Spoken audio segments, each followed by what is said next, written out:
Une des drôles d'épisodes qu'on a dans la Torah, c'est la vente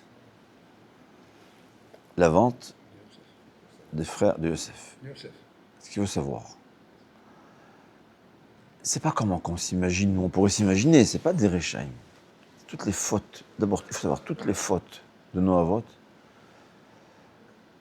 et c'est une règle générale. Le tzaddik gamour, on va dire tzaddik Baal Tanya, le tzaddik gamour, c'est celui qui a plus de Yetzer Hara en fait. Il a transformé ce Yetzer Hara. David Ameller, il y a deux façons de dire. Il a vidé son Yetzer Hara, il n'a plus de Yetzer Hara, ou bien tu transformes ton Yetzer Hara. C'est Ohev Hashem, quelqu'un qui a l'amour d'Hashem total. Son Yetzer Hara n'existe plus. Alors c'est quoi ces épreuves? Quelle épreuve il a? Quelle épreuve avait Adam Arishon? Et le Harizal, tout au long des fautes, il explique de cette façon. C'était une erreur de compréhension de la volonté d'Hachem. Ils s'imaginaient qu'ils sont en train de faire la volonté d'Hachem. Même Avraham Avinu, Rav Shach, il n'arrêtait pas de parler de ce Dvar Torah du Khatam Sofer. Avraham Avinu n'avait aucun nisayon, aucune épreuve de sacrifier son fils à son père, à Kadosh Baruch Hu. Le nisayon était de comprendre réellement la volonté d'Hachem. C'était ça le nisayon. C'est ça l'épreuve. Le Yetzer Hara, 3 jours et 3 nuits, il lui a dit, c'est pas possible qu'Akadosh Baruch Hu t'ordonne quelque chose de pareil. Arrête, tu sais très bien qu'Akadosh Baruch Hu, il déteste le sacrifice humain. Et c'est des pitpoulim, c'est ça le Ramchal l'explique, c'est ça un Navi Sheker. C'est quoi un Navi Sheker, un faux prophète? C'est quelqu'un qui n'a pas suffisamment investi pour comprendre la volonté d'Hachem. Il a eu une prophétie, il a mal interprété. Et ça peut être aussi dans la halakha comme ça. Un grand tzaddik qui peut se tromper. Alors, des fois, l'erreur, c'est une erreur, on peut lui reprocher. Mais des fois, l'erreur, elle manque, c'est un manque de recherche de la vérité, un manque de Yirat Shamayim. Adam Arishon nous dit le Harizal, jamais il s'imaginait faire contre la volonté d'Hachem. Dans le conscient. Dans l'inconscient, c'est ce que Hachem lui a dévoilé. Qu'inconsciemment, c'était... Mais dans le conscient, il était convaincu que c'est ça la volonté d'Hachem. Comme explique le Harizal, il s'est dit, je vais faire un plus grand kiddush Hachem.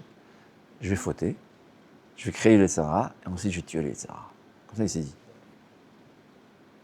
La même chose d'Avraham Avinu. Et que je lui dis, tu as Yirat Shamayim. Comprendre la volonté d'Hachem, ça vient Yirat Shamayim. Et c'est de toutes sortes de preuves qu'on a nous aussi dans le monde, il ne faut pas savoir. Le Yetzer Hara, il a deux, comme il a dit, Miyad Achi, Miyad Esav. Yaakov, il demande à Hachem, protège-moi de mon frère Esav. Le Yetzer Hara, il a deux facettes. Des fois, il dit à l'homme, faute. Des fois, il lui dit, c'est la plus grande mitzvah que tu fais. Shaoul Améler, c'est quoi son épreuve? Il est convaincu qu'il fait une mitzvah. Il a eu pitié des brebis, des moutons. Qu'est-ce qu'Hachem lui a dit? Al tiyeh tzadik arbe, ne sois pas trop tzadik au-delà de ce que je t'ai demandé. Souvent, nous, c'est assour, c'est moutard. C'est ça. Il faut savoir que les Achei Yosef, ils étaient 10.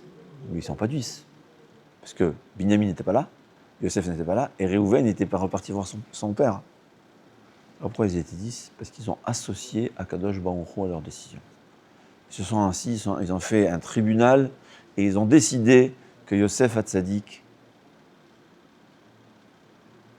c'est un rodef, il veut nous tuer, il veut faire croire à Yaakov Avinu que nous, on est des Rechaïm, comme ça il va s'approprier le judaïsme. C'est ce que dans leur tête, c'était au fait, comme le Messie explique, les différences de Avodat Hashem faisaient croire à chacun, comme on a expliqué dans le cours il y a 2 semaines ou hier, leur différence de Avodat Hashem faisait croire à chacun que l'autre, c'est un rachat.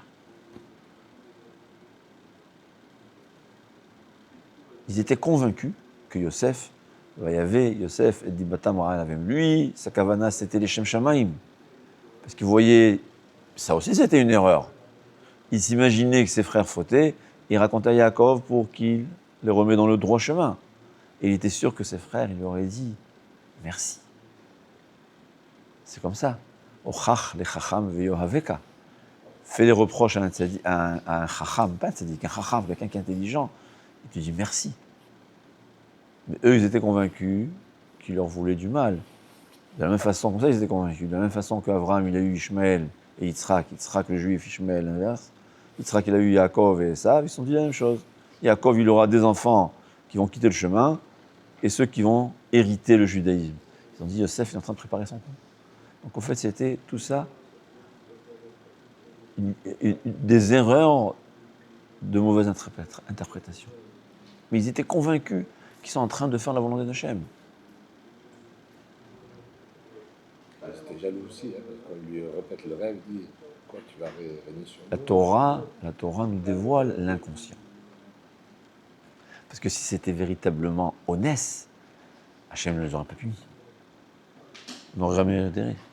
C'est inconscient, c'est très très très offensant. C'est ce que Rav Shach il disait.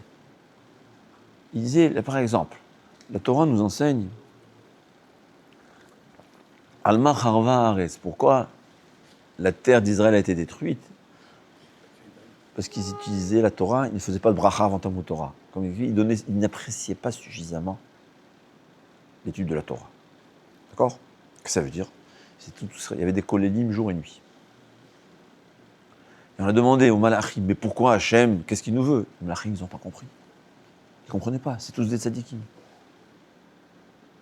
Ils ont demandé aux Nevi'im. Les Nevi'im, personne ne sait. Akadosh Baruch Hu en personne, il a dû dévoiler, vous savez pourquoi? Il ne faisait pas la bracha, comme explique le Khatam Sofer, c'est un peu long à expliquer. Il manquait d'appréciation de la Torah. Demande Rav Shach. Alors qu'est-ce que tu veux du Ham Israël? Il ne savait pas. Il disait Rav Shach. Les Malachim ne savent pas. Les Nevi'im ne savent pas. Mais toi, tu sais. Si tu recherches la vérité au fond, tu la trouveras. C'est vrai que 99% de ton conscient, il te dit quelque chose. Mais réfléchis au fond du conscient, tu verras. C'est souvent ça. C'est pour ça qu'il faut toujours... Il faut un rave. C'est facile de dire. Mais un rave compétent. Ouais. Pourquoi? Il y a des questions, comme j'ai dit, il y a toujours dans le Ham Israël, il y a toujours eu une pyramide de rabbanim. Il y avait Saré Asara, les rabbanim de 10. Saré Hamishim, 50, 100, 1000, 10 000. Chef de tribu, chef de Ham Israël. Il faut savoir à qui on pose sa question. Ouais. Il y a des questions qu'on va poser à un Saré Hamishim, au chef de 50. Si tu demandes à quelqu'un de 10, il risque de se tromper. Mais c'est toujours réfléchir. Le Chazon Ish, il disait, quand est-ce que je sais, c'est quoi, quand est-ce que je tranche la halakha? Je réfléchis tellement à la halakha jusqu'à que je n'ai plus de force pour réfléchir encore. J'ai une sheila, j'ai une question. Comment il faut faire? Il ne suffit pas de réfléchir 10 minutes, 20 minutes, un quart d'heure.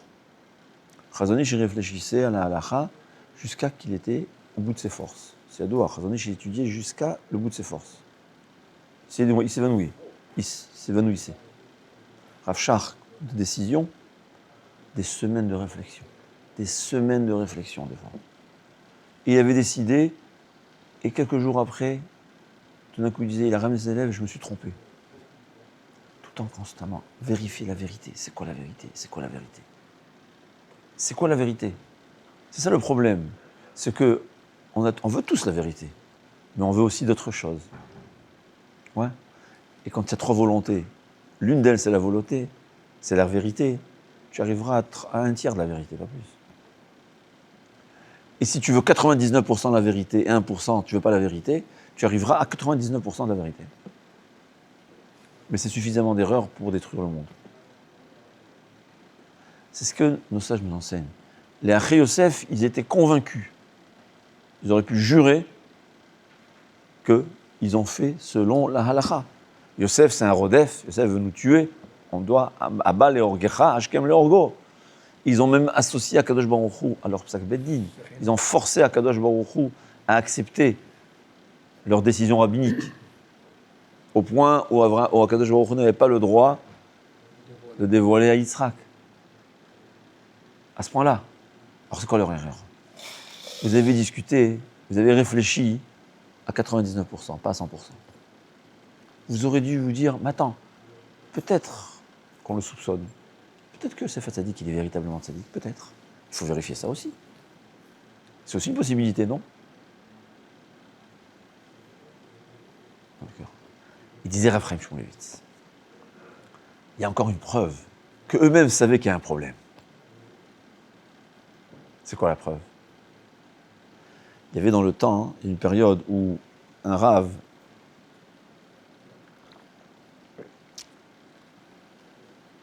selon le témoignage de Rav Ovadia et de beaucoup de poskim, en tout cas ce Rav-là apparemment il avait permis quelque chose et on lui avait promis un poste important.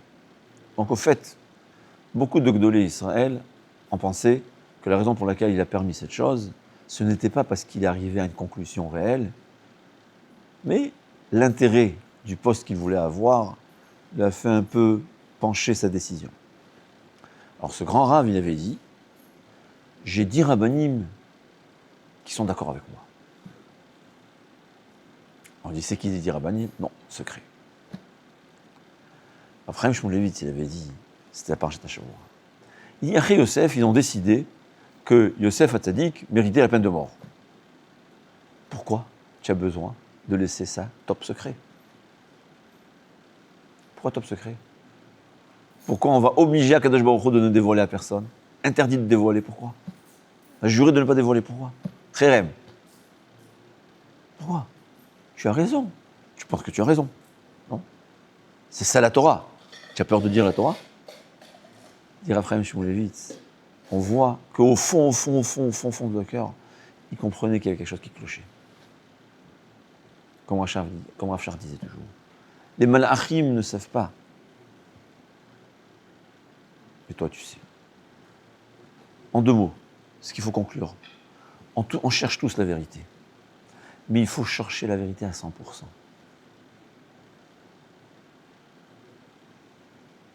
Parce que si on ne cherche pas la vérité à 100%, et le reste, c'est par intérêt, par facilité, des fois c'est de la paresse, on n'y aboutira pas. On fera de graves erreurs. Et le cœur, il sait. C'est la même chose dans le Gemara. C'est dans le Gemara. Ça ne suffit pas, des fois, pour comprendre le Gemara. C'est quand on lit la Gemara en profondeur, on voit ça. Des fois, tu réfléchis des jours et des jours. Et tu sens, j'ai un pchat, j'ai compris. Mais il y a quelque chose, tu ressens quelque chose qui cloche. Tu refais encore un effort. Mais non, on va avancer. Hein? Alors quand c'est la Gemara, tu as mal compris, ça va, tu avances. Il faut savoir que plus on comprend en profondeur, plus... Ouais, c'est comme... Qu'est-ce qui vaut mieux? Un diamant de 100 carats ou 2 diamants de 50? C'est exactement... Dans la Torah, c'est encore plus que ça. Parce que Ruchniyut, c'est plus qu'en diamant. La différence entre un diamant de 10 carats et un diamant de 9 carats, elle est beaucoup plus petite que la différence de 1 heure de réflexion et 2 heures de réflexion. C'est-à-dire, chaque mot de Torah, c'est un malach. Quand tu réfléchis à comprendre un mot, c'est un grand malach. Ouais. Et le grand, il grandit. De plus il grandit, plus. C'est-à-dire, c'est sûr, comme le Rav Darzi, lui, il est spécialiste de l'Ilchot Shabbat. Il a demandé à Rav Eliashiv, je vais étudier un nouveau sujet ou je recommence l'Ilchot Shabbat. Il lui a dit, si tu penses qu'en commençant un nouveau, tu vas comprendre encore mieux, recommence. On n'est pas tous capables. Des fois, on sait que je n'ai pas très bien compris, mais je sais qu'on est des êtres humains. Je sais que j'ai des difficultés à réessayer, alors j'avance, c'est vrai. Mais le Chazon Ish, c'était pas comme ça. Le Chazon Ish, il ne dormait pas. On cherchait la vérité. La vérité, c'est dans la Gemara aussi. C'est quoi le Iyun? C'est quoi étudier la Torah, Be'iyun? C'est comprendre la vérité. Je veux la vérité à 100%, pas à 99%. C'est ça, Achei Yosef. Ils étaient convaincus de ce qu'ils voulaient. Ils étaient convaincus. Mais ils étaient convaincus parce qu'ils n'ont pas recherché à 100%. Ils ont recherché la vérité à 99%. Et dit le Reb Chaim Shmulevitz, il faut comprendre, Avot HaKadoshim, c'est Avot HaKadoshim. Hein. C'est pas... Mais ce que nous on apprend, c'est ce qu'il veut dire. Quand on parle toujours de Chas v'Shalom, entre guillemets, leurs défauts, c'est pas pour les définir et les décrire, c'est ce que nous on doit apprendre. Ouais. Au fond, le cœur, il te dit, il y a la cloche là qui sonne. Il y a quelque chose qui ne va pas.